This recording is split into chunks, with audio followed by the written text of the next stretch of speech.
good morning.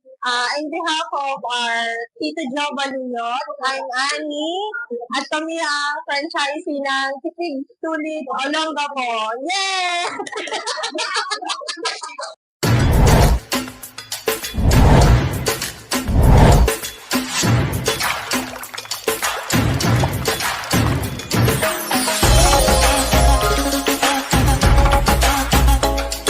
After pandemic, siya yung naging in-demand na business sa atin.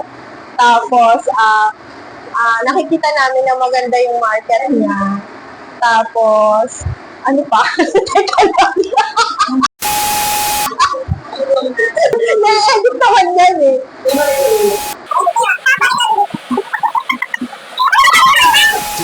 Yun siya na in-demand ngayon. Tapos, para kasing basic necessity na siya ng tao eh. Mostly, yung mga tao ngayon, yung mga customer, hindi na sila yung everyday na naglalaban ng usual sa bahay. Since yung iba nagtatrabaho talaga, so marami na gumagamit ng mga laundry machine, marami na nagpapalaba, kaya laundry business yung naisipan namin ito. Bawas stress, tagdag, saya, malinis ang labada. Kami maaasahan kahit kailan pa.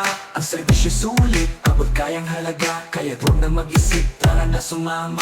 Tipid sulit. So yung customer makakaasa na makakatipid sila in terms of time. Kasi pag nagpalaba sila, magkakaroon sila ng time na mas maraming bonding time para sa pamilya nila.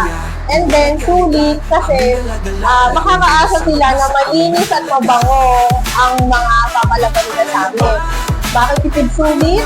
Kasi ang tipid sulit may sariling system. So, katulad ko na nagtatrabaho, hindi ko siya kailangang bantayan during operation kasi yung tipid sulit may system siya para ma-monitor yung daily sales, weekly sales, monthly sales, mga ganun bagay. So, para sa akin, mas maganda siyang mas maganda siyang i-franchise as a laundry business. Okay? Panalo ka, sulit lang ang pangalan namin. Mabilis, malinis, mura pa ang piling. Kuryente, tubig, tipid na wala ng hirap. Oras mo sa'yo na, saglit lang maglaba. Sulit, dito ka na. Laundry may mabilis, abot kaya pa. Save ka sa mga kasulit, tara na. Punta kayo dito sa number 15, number 23rd Street, East Bahak-Bahak, Olongapo City. Dito lang kami sa tapat ng terminal ng tricycle. Kaya tara na, magpalaba na kayo. See you!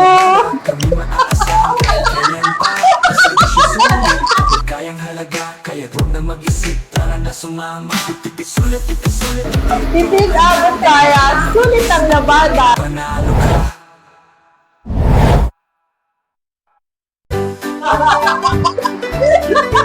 Tipid. Tipid. Tagalog kasi. Tipid abot kaya, sulit ang labada. Tara na!